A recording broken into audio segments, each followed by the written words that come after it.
இந்த பொண்ணு வந்து ஒரு மந்திரவாதி தான். இப்ப யாரோட உடம்புக்குள்ளலாம் பேய் பூந்திருக்கு அப்படின்றது இந்த பொண்ணோட கண்ணுக்கு பார்த்தாலே தெரியும். இப்ப அப்படியே ரோட்ல நடந்து போயிட்டே இருக்கும்போது ஒரு பொண்ணோட உடம்புக்குள்ள ஒரு பேய் இருக்கிறது இந்த பொண்ணோட கண்ணுக்கு தெரியுது. அவளோட நிழல் கூட ரெண்டா தெரியுது. கண்டிப்பா இவளை வந்து பேய் தான் பிடிச்சிருக்கு அப்படின்ட்டு அந்த விஷயத்த போயிட்டு அவகிட்ட சொல்லலாம் அப்படின்ட்டு போறப்போ வந்து அந்த பொண்ணே பயந்து ஓடுவா. இந்த பொண்ணு ஒரு மந்திர குச்சி மாதிரி வச்சிருப்பா. அதை எடுத்து இப்ப அந்த பொண்ணோட நெத்தியில வச்ச உடனே அவ உடம்புல இருக்க பேயும் வந்து வெளியே வந்திருக்கும். மரியாதையே இந்த பொண்ணோட உடம்பை விட்டு போயிடு அப்படின்ட்டு சொல்றப்போ வந்து அவரை துரத்தாதீங்க, அவர் வந்து உள்ள இருக்கிறது எனக்கு தெரியும் அப்படின்ட்டு அந்த பொண்ணு சொல்வா. யாருமே தெரிஞ்சே பேயை வந்து அவங்களோட உடம்புக்குள்ள விட மாட்டாங்க. நீ எதுக்கு விட்டுருக்க அப்படின்ட்டு கேட்கிறப்போ தான் தெரிய வரும். இப்போ இந்த பொண்ணு வந்துட்டு ரோட் ஓரத்துல ஒரு குட்டி கடை மாதிரி வச்சு நடத்திட்டு இருப்பா. அந்த பொண்ணுக்கு கண்ணு தெரியாது. கண்ணு தெரியாத பொண்ணு தானே அப்படின்ட்டு நிறைய ரவுடிங்க வந்து வம்பிழுப்பாங்க. அப்போதான் அவர் வந்து இந்த பக்கமா போயிட்டு இருப்பாரு. இப்போ இவர் வந்து டெலிவரி பாய் தான். இந்த பொண்ணு வந்து இந்த மாதிரி கஷ்டப்படுத்ததை பார்த்த உடனே அவர் தான் வந்து சண்டை போட்டு அந்த பொண்ணு காப்பாத்திருப்பாரு. இந்த பொண்ணையும் வந்து ரொம்ப பிடிச்சிருக்கும். டெய்லி வந்து இந்த பொண்ணுக்காக வந்து சாப்பாடுலாம் எடுத்துட்டு வந்து ரெண்டு பேரும் ஒன்னா தான் உட்காந்து சாப்பிடுவாங்க. ரெண்டு பேரும் வந்து லவ் பண்ணவும் ஆரம்பிச்சிருவாங்க. இந்த பொண்ணுக்கு கண்ணு தெரியாதுல்ல, சோ கண்ணு ஆபரேஷன் பண்றதுக்கு 10 லட்சம் ரூபாய் தேவைப்படும்.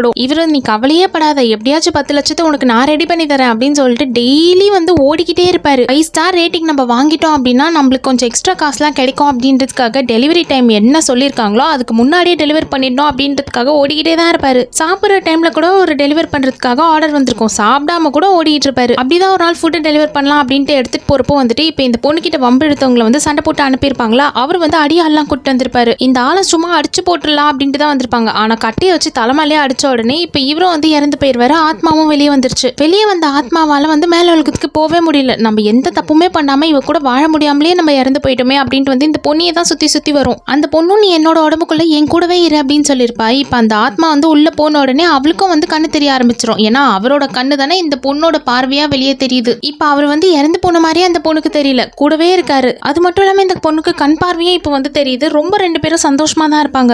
இறந்தாலும் ரெண்டு பேரும் வந்து அவ்வளவு சந்தோஷமா தான் இருப்பாங்க. இப்ப அந்த மந்திர பொண்ணு கூட வந்து இறந்ததுக்கு அப்புறமா கூட இவங்க ரெண்டு பேரும் இவ்வளோ லவ் பண்ணிக்கிட்டு இவ்வளோ ஹாப்பியா இருக்கிறாங்க. இவங்களை எதுக்காக நம்ம பிரிக்கணும் அப்படின்ட்டு அவளும் அப்படியே விட்டுருவா.